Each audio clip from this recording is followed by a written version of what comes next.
तो good morning students, हम लोग आज डिस्कस कर रहे हैं chapter 4 magnetic effect of current का फर्स्ट टॉपिक। हम लोग जो भी डिस्कस करेंगे इस क्लास में आपके न्यू पैटर्न के अकॉर्डिंग होगा। मतलब हम लोग टॉपिक करेंगे और उसके साथ उसके न्यूमेरिकल्स डिस्कस करेंगे, उसके कंसेप्चुअल क्वेश्चंस करेंगे। तो ये टॉपिक, ये वीडियो आपके लिए बहुत इंपॉर्टेंट होने वाला है। इसके साथ लास्ट तक रहना और हो सके तो हर चीज़ मैं आपको एक एक चीज़ नोट करवाने वाला हूँ। वो नोट अपनी कॉपी के अंदर नोट्स बनाते चलना। आपको एग्जाम टाइम में 100% कह सकता हूं कि इस चीज़ को लेके कोई प्रॉब्लम नहीं आएगी। और आपके जो कंसेप्चुअल क्वेश्चंस हैं, आपके 1 मार्क क्वेश्चंस हैं, जो इस बार बोर्ड पैटर्न के लिए बहुत इंपॉर्टेंट रोल प्ले करने वाले हैं, तो वो आपको इस लेक्चर से सारी चीज़ें क्रिस्टल क्लियर होंगी। तो हम लोग स्टार्ट करते हैं स्टार्टिंग फर्स्ट चैप्टर। तो मैं इससे पहले हम लोग इसको थोड़ा सा बैकग्राउंड देखते हैं इसी चीज़ का। हमने जूनियर क्लासेस के अंदर ये चीज़ पढ़ी है कि जब भी किसी करंट कैरिंग कॉइल से या ऐसे कहें कि एक स्ट्रेट वायर से मैग्नेटिक फील्ड फ्लो होती है, करंट फ्लो होता है, तो उसके अराउंड मैग्नेटिक फील्ड डेवलप होती है। तो ये मैग्नेटिक फील्ड के लिए हम लोगों ने जो रिलेशन पढ़ा था, वो रिलेशन क्या था कि हम इसे राइट हैंड थंब रूल से बताते थे। राइट हैंड थंब रूल क्या चीज़ होती है? राइट हैंड थंब रूल का मतलब होता है कि जिस भी डायरेक्शन में करंट फ्लो होता है, हम उसको थंब को उस डायरेक्शन में पॉइंट आउट करते हैं और जो कर्ल ऑफ द फिंगर है वो डायरेक्शन ऑफ मैग्नेटिक फील्ड आपको बताती है। ये चीज हम लोग पहले डिस्कस कर चुके हैं। इसको हम लोग एक अपोजिट डायरेक्शन से भी समझ सकते हैं कि अगर मैं इसी चीज को कहूं कि मैग्नेटिक फील्ड लाइन सपोज नीचे से ऊपर की तरफ जा रही है, तो मैं कर्ल ऑफ द फिंगर मुझे बताएगी कि लूप एक लूप है जिसके अंदर करंट फ्लो हो रहा होगा, तभी वो डायरेक्शन में जो मैग्नेटिक फील्ड प्रोड्यूस हुई है वो उसकी डायरेक्शन अपवर्ड डायरेक्शन है। मतलब ये डायरेक्शन मैग्नेटिक फील्ड की है। मैग्नेटिक फील्ड की डायरेक्शन कहां से कहां होती है? नॉर्थ से साउथ डायरेक्शन मैग्नेटिक फील्ड की डायरेक्शन है। तो मैंने अगर इस तरफ थंब को पॉइंट आउट किया तो कर्ल ऑफ द फिंगर आपको बताने वाले हैं कि ये जरूर करंट कैरिंग कॉइल है जिसके सेंटर में ये मैग्नेटिक फील्ड प्रोड्यूस हो रही है। इसी चीज को हम लोग थोड़ा सा डिटेलिंग करते हैं। हम लोग जूनियर क्लासेस में हमेशा ये चीज पढ़ते हैं कि एक्सट्रीम कंडीशंस के बारे में, उस चीज हमें आइडिया भी हो जाए। तो उसमें हम आप लोग इसी चीज को अगर हम लोग देखें तो ये एक्सट्रीम कंडीशन किस तरह से है कि करंट कैरिंग कॉइल की बात करूं या फिर किसी वायर में से करंट फ्लो करा रहा हूं, मैग्नेटिक फील्ड उसके अराउंड जो डेवलप हो रही है, ये दोनों आप देखेंगे आपस में एक दूसरे से म्यूचुअली परपेंडिकुलर है, मतलब 90 डिग्री पे। तो ये एक एक्सट्रीम लेवल है जिसमें मैग्नेटिक फील्ड मैक्सिमम होती है इस केस में, इसलिए हम लोग इसी चीज को वापस उस समय डिस्कस किया था। अब इसको जब हम स्टार्ट कर रहे हैं तो सबसे पहले हम क्रेडिट देना जरूरी है कि किसने इस चीज को सबसे पहले ऑब्जर्व किया। तो सबसे पहले ऑब्जर्व करने वाले थे गयान, जो इटालियन फिजिस्ट थे। उन्होंने इसके बारे में सबसे पहले बताया कि मैग्नेटिक फील्ड और करंट के बीच में कुछ न कुछ रिलेशन है, कि करंट की वजह से कहीं ना कहीं मैग्नेटिक फील्ड प्रोड्यूस होती है। तो स्टार्टिंग वाली जो यूनिट्स हमने पढ़ी है, वो स्टार्टिंग वाली यूनिट्स में हमने स्टैटिक चार्जेस के बारे में पढ़ा। फिर हम लोगों ने उन चार्जेस को जब मूव कराया तो हमने बताया कि करंट फ्लो होना स्टार्ट हुआ। अब उस करंट की वजह से मैग्नेटिक फील्ड हम लोग इस चैप्टर में डिस्कस कर रहे हैं कि करंट फ्लो होने की वजह से मैग्नेटिक फील्ड प्रोड्यूस हो रही है। ये रिलेशन 1802 में उन्होंने पहले से ही डिस्कस कर लिया था, इस चीज को ऑब्जर्व कर लिया था। पर 18 ईयर्स के बाद, 18 साल के बाद जो ऑर्स्टेड थे, ऑर्स्टेड ने इस चीज को जब उनको पता लगा तो उन्होंने एक एक्सपेरिमेंट किया और उस एक्सपेरिमेंट के अंदर उसको चेक किया कि ये एक्चुअल में वैलिडेट करता है या नहीं, इसको हम मान सकते हैं या नहीं मान सकते। तो उसमें हम लोग डिस्कस करने वाले हैं। देखिए 1802 में सबसे पहले किसने बताया? गयान ने। फिर उसके बाद 1820 में किसने ऑब्जर्व किया उसी चीज को? ऑर्स्टेड ने। ऑर्स्टेड एक्सपेरिमेंट क्या था? ऑर्स्टेड एक्सपेरिमेंट क्या चीज थी? ऑर्स्टेड एक्सपेरिमेंट में ऑर्स्टेड ने एक करंट वायर लिया, एक लूप लिया, जिसमें बैटरी का एक टर्मिनल एक की के साथ कनेक्ट करके वायर से उसने कनेक्ट किया। तो ऑर्स्टेड ने जब करंट इसके अंदर फ्लो कराना स्टार्ट किया तो करंट क्लॉकवाइज डायरेक्शन में करंट फ्लो कराया। तो यहां पे इस स्विच को ऑन करने से पहले उन्होंने मैग्नेटिक कंपास यहां पे रखा, जो पॉइंट आउट कहां कर रहा था? नॉर्थ से साउथ डायरेक्शन में पॉइंट आउट कर रहा था, स्विच ऑन करने से पहले। जैसे स्विच ऑन किया उसी समय ये करंट जो क्लॉकवाइज डायरेक्शन में मूव कर रहा है, इसकी डायरेक्शन अचानक से कौन सी डायरेक्शन में शिफ्ट हो गया, ये ईस्ट डायरेक्शन में। मतलब ये जो मैग्नेटिक, ये जो पॉइंटर है ये टुवर्ड्स नॉर्थ इस डायरेक्शन में पॉइंट आउट करना स्टार्ट कर दिया, और ये साउथ इस डायरेक्शन में पॉइंट आउट करना स्टार्ट किया। सेम इसी चीज को उन्होंने जब करंट की डायरेक्शन को रिवर्स किया, तो करंट की जब डायरेक्शन को रिवर्स किया तो सर्किट उन्होंने बनाया, और इस बार करंट की डायरेक्शन को उन्होंने एंटी क्लॉकवाइज डायरेक्शन में करंट फ्लो कराना स्टार्ट किया। वही पहले डायरेक्शन क्या थी, north and south magnetic compass की। अब की बार जो डायरेक्शन की पॉइंट आउट करना स्टार्ट हो गया, वो डायरेक्शन किसकी हो गई, नॉर्थ डायरेक्शन यहां शिफ्ट हो गया और साउथ डायरेक्शन कुछ इस तरह से शिफ्ट हो गया। उनको इस बात का कंफर्म हुआ कि जरूर मैग्नेटिक फील्ड रिस्पॉन्सिबल है करंट फ्लो, किसी सर्किट के अंदर अगर हम लोग फ्लो करा रहे हैं तो मैग्नेटिक फील्ड प्रोड्यूस हो रही है, तो करंट रिस्पॉन्सिबल है मैग्नेटिक फील्ड के लिए। अब इसी चीज को हम और अच्छे से डिस्कस कर सकते हैं, एक एग्जांपल से समझते हैं इस चीज को। एग्जांपल क्या था कि मैग्नेटिक फील्ड, जब भी हम अगर एक क्लास का एग्जांपल लेते हैं, चलो एक लाइव एग्जांपल लेते हैं इसी चीज को लेके। क्लास के अंदर अगर आप बैठे हैं और आपका एक लेक्चर चल रहा है, लेक्चर के अराउंड आपका एक न्यू स्टूडेंट, कोई भी हो वो चाहे न्यू स्टूडेंट, जैसे ही जिसकी एंट्री अगर होती है तो सारे के सारे स्टूडेंट्स उसकी डायरेक्शन में देखना स्टार्ट कर देते हैं। तो ये पहले तो डायरेक्शन थी टीचर के ऊपर, टीचर की तरफ, अब वो डायरेक्शन बदल के कहां पे हो गई, टुवर्ड्स जो जिसकी नई एंट्री हुई है। अब वो नई एंट्री की तरफ पॉइंट आउट कर रहे हैं, तो इसका मतलब मैग्नेटिक फील्ड की डायरेक्शन चेंज हो गई। तो आपका टीचर क्या सोचेगा, टीचर सोचेगा ये मैग्नेटिक फील्ड पहले तो इस डायरेक्शन में थी, मतलब मेरी तरफ थी, अब ये डिफ्लेक्ट कैसे हो गई, जरूर कोई दूसरा मैग्नेटिक फील्ड और जनरेट हुआ है, कोई और रीजन क्रिएट हुआ है जिसकी वजह से स्टूडेंट की डायरेक्शन चेंज हो गई, मतलब मैग्नेटिक फील्ड कहीं और भी प्रोड्यूस हुई। तो ऑस्टेड का भी कुछ इसी तरह का एक्सपेरिमेंट था। उसने करंट को फ्लो करा के उसको करंट की डायरेक्शन को रिवर्स करके कंफर्म किया कि मैग्नेटिक फील्ड उस वायर के अराउंड डेवलप होती है। इसी चीज को अब बायोट-सवर्ट लॉ के नाम से हम लोग जानते हैं। बायोट-सवर्ट लॉ, दो साइंटिस्ट थे, फ्रेंच साइंटिस्ट थे, इन्होंने मैग्नेटिक फील्ड के बारे में कुछ कंक्लूजन्स बताए। वो हम लोग बायोट-सवर्ट के बारे में पढ़ते हैं कि वो कंक्लूजन्स एक्चुअल में क्या थे। तो बायोट-सवर्ट लॉ में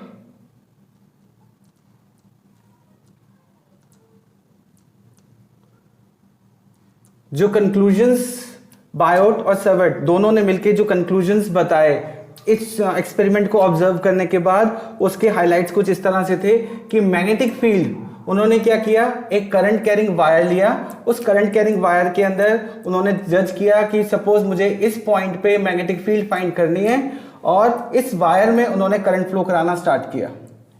उन्होंने एक चीज ऑब्जर्व करी कि करंट, इसमें जो करंट फ्लो करा रहे हैं इस पे मैग्नेटिक फील्ड जो प्रोड्यूस हो रही है, वो उसके लिए कौन कौन से फैक्टर्स हैं जो रिस्पॉन्सिबल हैं। तो ये मैग्नेटिक फील्ड उन्होंने बताया कि फैक्टर्स जो रिस्पॉन्सिबल हैं वो डायरेक्टली प्रोपोर्शनल है करंट एलिमेंट। करंट एलिमेंट यहां पे क्या चीज है कि हमने एक अगर छोटी C length of the wire हमने कंसीडर किया, ये छोटी सी लेंथ को हमने बोला डीएल। डीएल की डायरेक्शन कुछ भी नहीं होती। एक वायर अगर हम लोग लें तो उसकी कोई डायरेक्शन नहीं है, पर डायरेक्शन बन जाती है जब हम लोग उसके अंदर करंट फ्लो कराना स्टार्ट करते हैं, क्योंकि करंट की डायरेक्शन है, और यही करंट की डायरेक्शन मैग्नेटिक फील्ड के लिए रिस्पॉन्सिबल है, मैग्नेटिक फील्ड की डायरेक्शन के लिए रिस्पॉन्सिबल है। तो ये डीएल एलिमेंट, इसे हम लोग क्या बोल रहे हैं, हम कह रहे हैं आई डीएल को हम लोग बोल रहे हैं करंट एलिमेंट।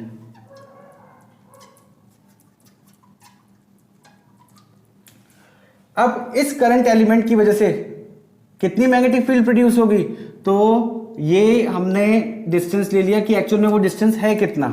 वो डिस्टेंस सपोज कितना है, आर।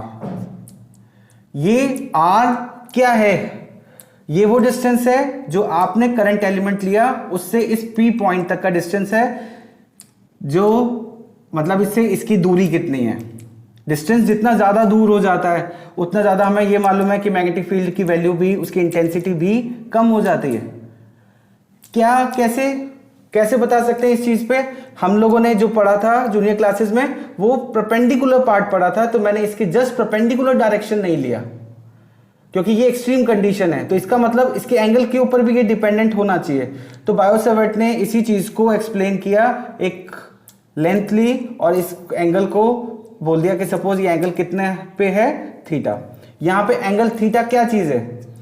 थीटा का मतलब हुआ angle between r and dl, इन दोनों के बीच में जो एंगल बन रहा है इसे हमने क्या बोला? थीटा। ये बहुत इंपॉर्टेंट रोल प्ले करने वाला है, इसको ध्यान से सुनना। तो दूसरी चीज इंपॉर्टेंट चीज क्या हुई कि कितना मैग्नीट्यूड ऑफ करंट में इसके अंदर से फ्लो करने वाला हूं। तो लेंथ ऑफ द वायर के साथ साथ मैग्नीट्यूड ऑफ करंट भी एक रिस्पॉन्सिबल हो सकता है यहां पे प्रोड्यूस हुई भी मैग्नेटिक फील्ड का। करंट की वैल्यू अगर हम लोग इंक्रीज करें उतनी ज्यादा मैग्नेटिक फील्ड भी प्रोड्यूस होनी चाहिए। जितना डिस्टेंस को बढ़ाएं मैग्नेटिक फील्ड की वैल्यू इस पॉइंट पे कम हो जानी चाहिए। एंगल अगर ये 90 डिग्री हो जाता तो उस समय मैक्सिमम कंडीशन होती और इस पॉइंट पे मैक्सिमम मैग्नेटिक फील्ड आपको देखने को मिलती। तो मैं इसी चीज को अलग अलग पॉइंट्स में हम लोग डिस्कस करते हैं कि dV is proportional to current element ideal. Next, dV is proportional to the current element and the angle between the current element and inversely proportional to distance square, जहां से मुझे पॉइंट लिया मैंने उसका डिस्टेंस का स्क्वायर। तो ये directly proportional, ये डायरेक्टली प्रोपोर्शनल और ये इनवर्सली प्रोपोर्शनल। इसी को हम लोग अगर कंबाइन कर दें, प्रोपोर्शनलिटी का साइन हटा दें, तो हम लोग लिख सकते हैं k I d l sine theta by r square. ये आपका बायो-सैवर्ट्स लॉ का एक एक्सप्रेशन। अब इसमें के क्या चीज है? ये के प्रोपोर्शनलिटी का साइन हटाने के लिए हम लोग हमेशा यूज करते हैं। तो ये प्रोपोर्शनलिटी का साइन को मैं रिमूव कर दूं तो इसकी जगह पे हम लोग लिख सकते हैं म्यू नॉट अपॉन 4 पाई। अब ये क्या चीज होती है? इसको हम लोग कैलकुलेट किया इस कांस्टेंट को, तो ये वैल्यू होती है अप्रॉक्स 10 टू द पावर -7। इसकी यूनिट आप फाइंड कर सकते हैं। मैग्नेटिक फील्ड की यूनिट होती है टेस्ला मीटर स्क्वायर। तो मैं ऐसे लिख देता हूं इसको, इसकी यूनिट टेस्ला मीटर स्क्वायर, और ये मीटर दोनों आपस में देखो एक दूसरे को कैंसिल आउट कर देंगे तो सिर्फ क्या बचेगा? टेस्ला मीटर, और करंट को डिनोमिनेटर में ले जाएं, क्रॉस मल्टीप्लाई कर दें तो ये हो जाएगा पर एम्पियर। तो इसकी यूनिट क्या हो गई? अब म्यू नॉट क्या चीज है? तो लास्ट चैप्टर्स में हमने पढ़ा था कि फर्स्ट चैप्टर में हमने पढ़ा था, डिस्कस किया था कि परमिटिविटी होती है। तो इस तरह से म्यू नॉट को जब हम लोग मीडियम की बात कर रहे हैं कि अगर मीडियम पे भी डिपेंडेंट है, अगर हम मीडियम चेंज करें तो इसी वर्ड को मैग्नेटिक फील्ड में हम लोग बोलते हैं परमिएबिलिटी। इसे हम लोग बोलते हैं परमिएबिलिटी। किसके ऊपर डिपेंड कर रही है? It depends on medium. ये एक मीडियम के ऊपर डिपेंड करती है। कौन से टाइप का मीडियम? मतलब जिस पॉइंट पे आपने मैग्नेटिक फील्ड फाइंड करी है और आपका जो करंट एलिमेंट है उसके बीच में मीडियम क्या है, उसी के ऊपर ये डिपेंड करती है। म्यू नॉट क्या चीज हुई? परमिएबिलिटी। किसकी? Of free space. Magnetic field भी मैक्सिमम होगी उसी केस में जब हम फ्री स्पेस की बात करेंगे, जैसे कि परमिटिविटी की बात करते थे। अब ये इसी को हम लोग अगर कंप्लीट करके बोले, वेक्टर फॉर्म की बात करें, मैग्नेटिक फील्ड में एक डायरेक्शन फिक्स है, किस डायरेक्शन में मैग्नेटिक फील्ड प्रोड्यूस हो रही है, तो इसी को हम लोग वेक्टर फॉर्म में भी रिप्रेजेंट कर सकते हैं। और वेक्टर फॉर्म में हम लोग इसको ऐसे लिख सकते हैं, dB इज इक्वल्स टू के की जगह पे हम लोग लिख सकते हैं mu not upon 4 pi I d l sine theta by r square. Vector form में अगर मुझे इसको रिप्रेजेंट करना है तो हमें देखना होगा कि वेक्टर किसके बीच में, ये एंगल किसके बीच में बन रहा है। तो हमने देखा कि जो थीटा एंगल है वो किसके बीच में बन रहा है? आपका आर वेक्टर और आइडियल करंट एलिमेंट के बीच में। तो आर वेक्टर और करंट एलिमेंट के बीच में, तो मैं इसको इसी तरह से रिप्रेजेंट कर रहा हूं कि ये वेक्टर फॉर्म में भी रिप्रेजेंट किया जा सके।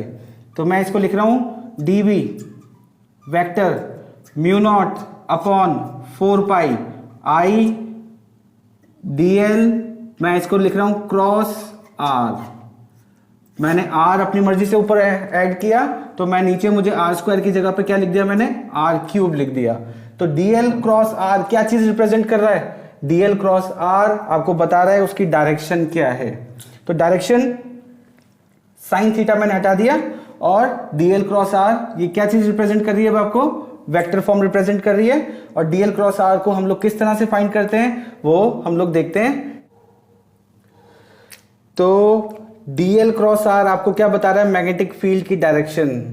तो बच्चों मैग्नेटिक फील्ड की डायरेक्शन बताए बिना हमारा ये पर्पस सॉल्व नहीं होता, बायो-सैवर्ट्स लॉ कंप्लीट नहीं होता। इसको कंप्लीट करने के लिए हमें इसकी डायरेक्शन को भी देखना होगा कि किस डायरेक्शन में वो मैग्नेटिक फील्ड है। तो एक छोटी सी चीज ऑब्जर्व करते हैं कि ये पी पॉइंट पे मैग्नेटिक फील्ड कितनी होगी। अगर मैं बता रहा हूं कि ये इस डायरेक्शन में करंट फ्लो हो रहा है, तो मैग्नेटिक फील्ड की डायरेक्शन मैंने करंट एलिमेंट की करंट की तरफ मैंने फिंगर थंब को पॉइंट आउट किया, कर्ल ऑफ द फिंगर मुझे मैग्नेटिक फील्ड की डायरेक्शन बताने वाले हैं, मतलब ये अंदर की तरफ होने वाला है। तो मैं मैग्नेटिक फील्ड की जो डायरेक्शन है, मैग्नेटिक फील्ड की डायरेक्शन हम कैसे रिप्रेजेंट कर सकते हैं। तो हम लोग मैग्नेटिक फील्ड की direction right hand thumb rule से भी बता सकते हैं।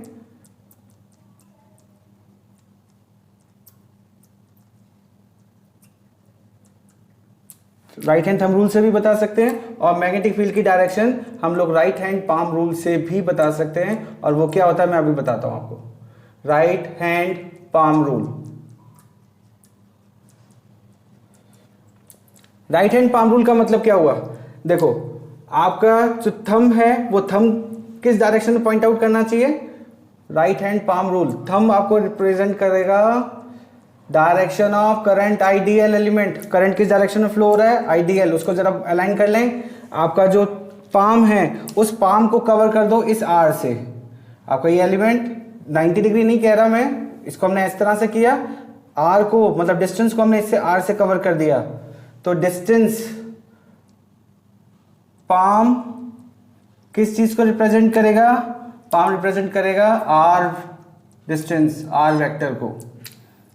अब पाम के जो परपेंडिकुलर डायरेक्शन है, वो पाम के परपेंडिकुलर डायरेक्शन कौन सी हुई, ये वाला पार्ट। तो अगर मैंने इसको इस तरह से अलाइन किया हुआ, तो पाम के परपेंडिकुलर डायरेक्शन कौन सी हुई, ये वाला। तो ये मतलब मैग्नेटिक फील्ड कहां पे जा रही है, अंदर की तरफ, मेरे से निकल के आपकी तरफ पहुंच रही है। तो अच्छी बात है, आप तक मैग्नेटिक फील्ड पहुंचनी स्टार्ट हो गई है। तो हम लोग इसको ऐसे बोल सकते हैं, ये क्रॉस, ये मैग्नेटिक फील्ड की डायरेक्शन, डीबी आपकी जो प्रोड्यूस हुआ वो अंदर की तरफ जा रहा है। ये राइट हैंड पाम रूल। जरा हम लोग अगर इसके केसेस डिस्कस करें, तो केस में क्या होना चाहिए बेटा, हम लोग देखते हैं अगर मैग्नीट्यूड की बात करें तो साइन थीटा, तो थीटा की वैल्यू अगर 0 डिग्री है तो इसका मतलब क्या हुआ कि ये जो आर पार्ट, ये जो आर एलिमेंट है, मतलब ये जो आर डिस्टेंस है पी पॉइंट तक का, ये पी पॉइंट कहां पे लाई कर रहा है, सी के ऊपर, मतलब आपके कंडक्टर के ऊपर ही ये पी पॉइंट अगर लाई करेगा ऑन द कंडक्टर, अगर ये लाई करेगा तो बताओ मैग्नेटिक फील्ड क्या बताएंगे आप, कि अगर इसी पी पॉइंट इसी कंडक्टर के ऊपर लाई करने वाला है तो मतलब उसकी एक्सिस पे लाई करने वाला है, तो मैग्नेटिक फील्ड उस केस में कितनी होने वाली है, 0। और एक्सट्रीम कंडीशन जो शुरू से लेके आखिर तक हम लोग पढ़ते आए हैं, वो एक्सट्रीम कंडीशन क्या है, अगर थीटा की वैल्यू सपोज 90 डिग्री होगी तो डीबी की वैल्यू उस केस में मैक्सिमम होगी, क्योंकि साइन 91 होता है, तो उस समय डीबी की वैल्यू आपकी कितनी होने वाली है, 1।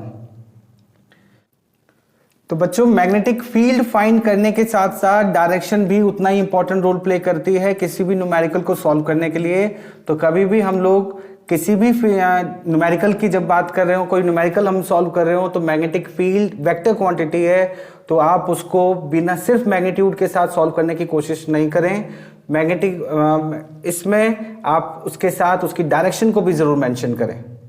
तो डायरेक्शन मेंशन करना बहुत इंपॉर्टेंट रोल प्ले क्यों करता है, हम लोग एक न्यूमेरिकल डिस्कस करते हैं जिसके अंदर हमने जितने भी चीजें अभी पढ़ी हैं वो सारी चीजों को हम लोग एक साथ यूज कर सकते हैं। तो सपोज हम लोग मान लेते हैं कि ये एक पॉइंट है ओ पॉइंट, जिस पॉइंट पे मुझे मैग्नेटिक फील्ड फाइंड करनी है, और ये एक सर्कल का लूप है, ये उसका आर्क, अब एक आर्क से पॉसिबल नहीं है, हम इसमें नंबर ऑफ आर्क्स बढ़ा देते हैं। सपोज मैं इसमें 3 आर्क्स ले लेता हूं, 1 2 और ये वाला पार्ट हमारा 3। मैं इसको मार्क कर रहा हूं 1, इसको मार्क कर रहा हूं 2 और इसको मार्क कर रहा हूं मैं 3। इसका रेडियस मेंशन करना जरूरी है। रेडियस सपोज कितना है, इसका रेडियस r। सेकंड वाले लूप का जो रेडियस है वो रेडियस है सपोज बराबर डिस्टेंस पे है 2r, और इसको ले लेते हैं कि लास्ट वाला जो लूप है आपका उसका रेडियस कितना है 3r। देख के समझ में आया होगा आपको कि ये हम लोग एक सर्कल का पार्ट है, ये पूरा एक सर्कल है, उस सर्कल के पार्ट में से हम लोग इसको ले रहे हैं। कैसे सॉल्व करेंगे इस टाइप के न्यूमेरिकल को, कुछ और चीजें भी इसमें ऐड करते हैं, कुछ और कंफ्यूजन्स भी ऐड करते हैं, फिर इसको देखते हैं कि बायो-सैवर्ट्स लॉ से कैसे सॉल्व कर पाते हैं। सपोज करंट की जो डायरेक्शन है वो करंट की डायरेक्शन कैसे है, कुछ इस डायरेक्शन में, ये करंट इस डायरेक्शन में फ्लो हो रहा है, तो करंट यहां से पास होगा और करंट इस डायरेक्शन में आएगा। इस डायरेक्शन में आने के बाद तो ये वाला जो आर्क है इसको हम हटा देते हैं, ये इसको डॉटेड लाइन से रिप्रेजेंट करते हैं कि ये हमारा वायर नहीं है। ओके, ये वायर नहीं है तो करंट कहां पे जाएगा, अब सिर्फ इसी डायरेक्शन में। यहां जाने के बाद ये करंट फिर वापस इस डायरेक्शन में आया और इस डायरेक्शन से वापस से ऊपर की तरफ। तो इस वाले पार्ट को भी हम लोग हटा देते हैं। ये भी हमारे सर्किट का पार्ट नहीं है, ये भी हमारे सर्किट का पार्ट नहीं है। अब इस करंट की डायरेक्शन यहां पे आई, यहां पे ये वाली डायरेक्शन है आई, जरा हम लोग इसके लिए अप्लाई करें बायो-सैवर्ट्स लॉ।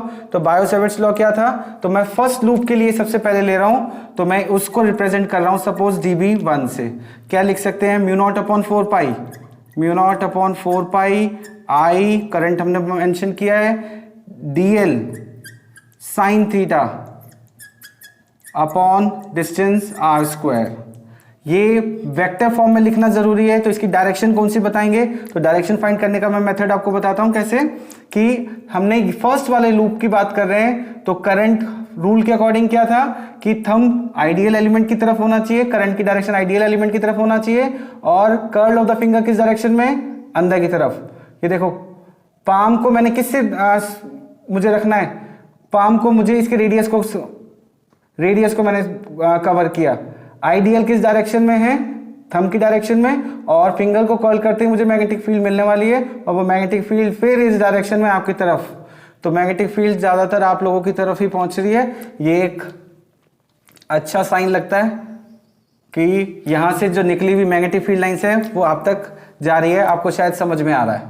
तो इस O पॉइंट पे मैग्नेटिक फील्ड, मतलब मैं ऐसे बताऊं कि dB, अगर हम बात करें तो dB की वैल्यू, dB1 की वैल्यू कैसे है बेटा, अंदर की तरफ, मतलब आपकी डायरेक्शन में, मतलब एरो अगर आपकी तरफ जा रहा है तो मुझे उसका बैक साइड नजर आना चाहिए, तो ये मुझे उसका बैक साइड नजर आ रहा है dB1 O पॉइंट पे।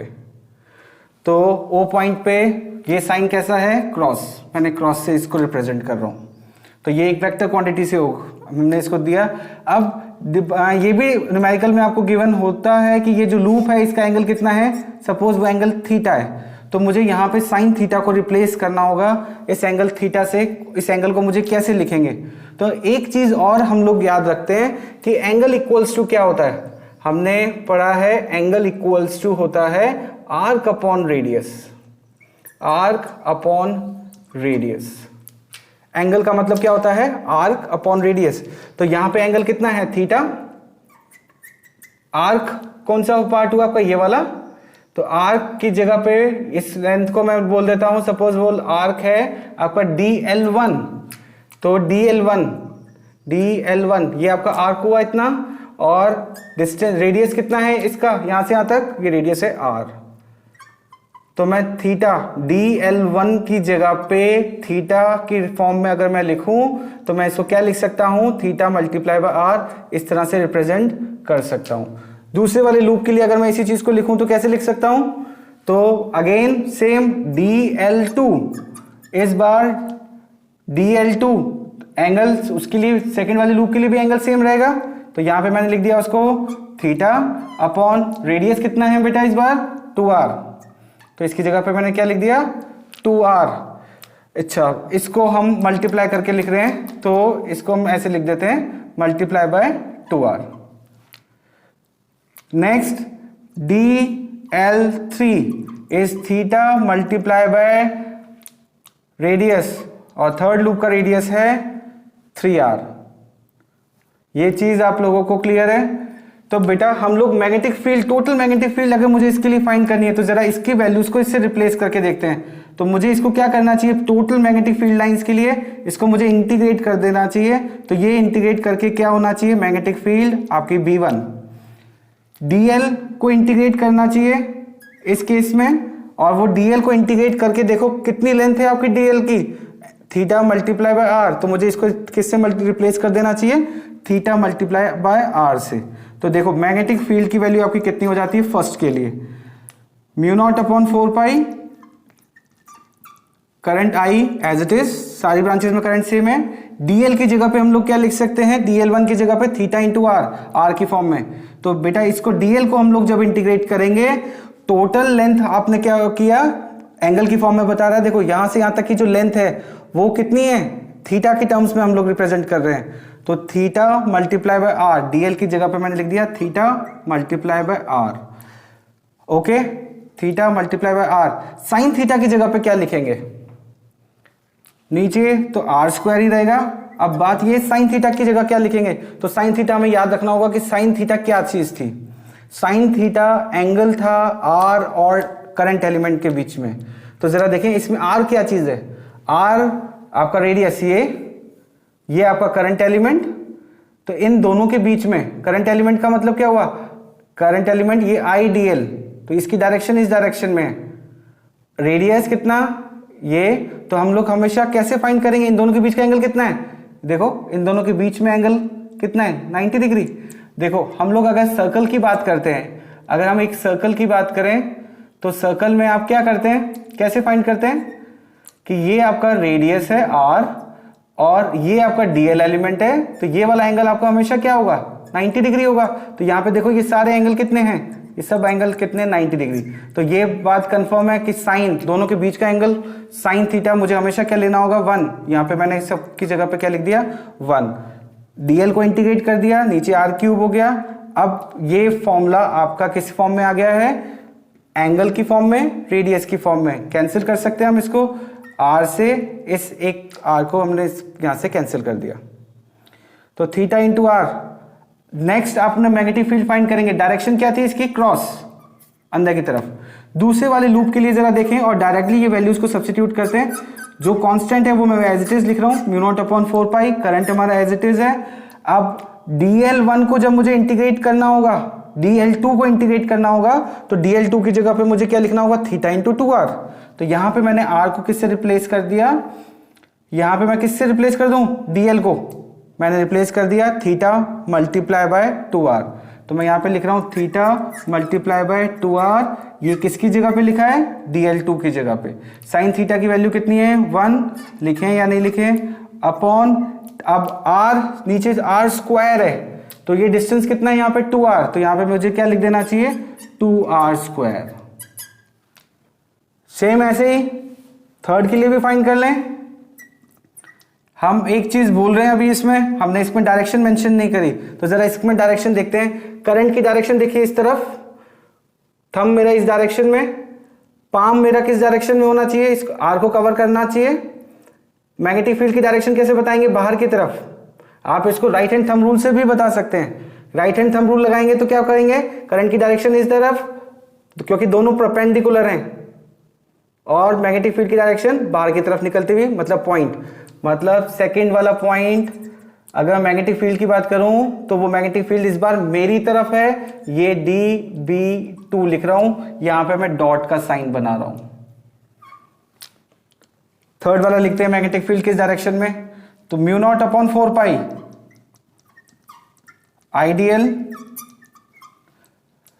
dl डायरेक्टली रिप्लेस करें, तो dl की जगह पे हम लोग इस बार डायरेक्टली रिप्लेस करते हैं, तो थीटा इंटू 3r लिख देते हैं, थीटा मल्टीप्लाई बाय 3r, ये लिख दिया, थीटा r, ये थीटा मल्टीप्लाई बाय 2r, ये theta multiply by 3r। Sign की जगह पे 1 ही रहने देते हैं और नीचे क्या हो जाएगा, रेडियस कितना है इसका यहां से यहां तक 3r, तो मैंने यहां पे लिख दिया इसको 3r का square. dB equals to μ0/4 dl sine theta upon r square, और इसकी डायरेक्शन कैसी होगी थर्ड लूप की, करंट की डायरेक्शन ऐसे, ये फिर आपकी तरफ चलेगी और मतलब क्रॉस साइन, एरो का बैक साइड मुझे नजर आएगा, ये आपका हो गया dB3, मतलब इसको मैं कैसे डिनोट कर रहा हूं, क्रॉस साइन। अब देखिए इंपॉर्टेंट बात क्या चीज थी इसके अंदर, तीनों लूप को हमने कवर किया, उसकी पूरी कंप्लीट लेंथ को कवर किया, उसको एंगल और रेडियस की फॉर्म में लिखने के बाद मैग्नेटिक फील्ड इस O पॉइंट पे मुझे फाइंड करनी है, किसकी वजह से, इन तीनों लूप की वजह से।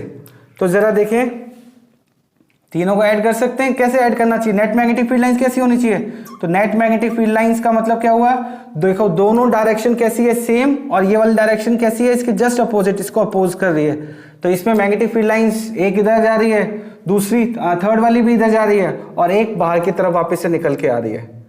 तो इन तीनों का सम मुझे कैसे करना चाहिए, सपोज मैंने इसको लिख दिया dB1, सेकंड वाली क्या हो जाएगी सब्ट्रैक्ट, क्योंकि अपोजिट डायरेक्शन है, और थर्ड वाली को डायरेक्शन मैंने सेम रख दिया, तो नेट मैग्नेटिक फील्ड लाइंस इस डायरेक्शन में क्या हो जाएगी, हम ये एक्सप्रेशन को यहाँ पे रख के मैक्सिमम जो कॉमन होगा वो ले लेंगे, और इस न्यूमेरिकल को हम लोग इस तरह से सॉल्व कर सकते हैं। तो इस तरह से हम लोग net magnetic field lines find कर सकते हैं किसी गिवन पॉइंट पे, अलग अलग डायरेक्शन में जहां पे करंट फ्लो हो रहा है, अलग अलग उनकी सिमेट्री है, अलग अलग शेप्स हैं, तो उसके according net magnetic field lines आपको फाइंड करनी है। तो मेरी दो बातें को जरूर आपको याद रखना है, पहली चीज मैग्नीट्यूड फाइंड करने के साथ उसकी डायरेक्शन जरूर होनी चाहिए, दूसरा आप जो आर्क ले रहे हैं या जो भी लेंथ ले रहे हैं उसका टोटल इंटीग्रेशन जरूर होना चाहिए, उस टोटल लेंथ कवर होनी चाहिए, बिल्कुल सेम ऐसे ही जैसे हमने यहाँ पे इस डीएल लेंथ जो अलग अलग है तीनों लूप के लिए, हमने ये डीएल लेंथ हमने अलग ले लिया, इसको DL1 का, इसको DL2 और इसी चीज को DL3, और इसको किस फॉर्म में फाइंड किया हमने, एंगल और आर्क के फॉर्म में। एक और इंपॉर्टेंट चीज जो आपको याद रखनी है ये सब चीजों के साथ साथ कि इनके बीच में एंगल, मतलब आप साइन थीटा किसको ले रहे हैं, यहां पे एंगल की वैल्यू कितनी है। देखिए साइन थीटा यहां पे अगर मैं इस पॉइंट की बात कर रहा हूं तो आपका आर और डीएल दोनों की डायरेक्शन सेम है, तो इस जगह पे मैग्नेटिक फील्ड प्रोड्यूस नहीं हुई, तो यहां पे मैं इसको 0 बता रहा हूं। सेम ऐसे ही इस पॉइंट पे मैग्नेटिक फील्ड नहीं होगी क्योंकि आर की डायरेक्शन और करंट की डायरेक्शन दोनों सेम है, एक्सिस पे है, इसलिए हम लोग देखिए डीबी की वैल्यू कहां बताई हमने 0, उसी के एक्सिस पे, तो यहां पे भी मैग्नेटिक फील्ड 0 होगी और इस पॉइंट पे भी मैग्नेटिक फील्ड 0 होगी। तो सारे एंगल के अकॉर्डिंग हमने साइन थीटा को इसके अंदर कवर किया। दूसरी इंपॉर्टेंट चीज डायरेक्शन ऑफ मैग्नेटिक फील्ड को कंसीडर किया, और नेट मैग्नेटिक फील्ड लाइंस हमने इस गिवन न्यूमेरिकल के लिए सॉल्व कर लिया। होप आप लोगों को समझ में आया होगा। अगर आपको इसी टाइप के कुछ वीडियोस या कुछ टॉपिक आपको जो सबसे ज्यादा डिफिकल्ट लगते हो क्लास 12 के या इसके अलावा भी, तो आप मुझे कमेंट बॉक्स में बता सकते हैं, मैं आपके कमेंट्स का वेट करूंगा। होप आप लोगों को ये सारा गिवन समझ में आया होगा। Thank you very much.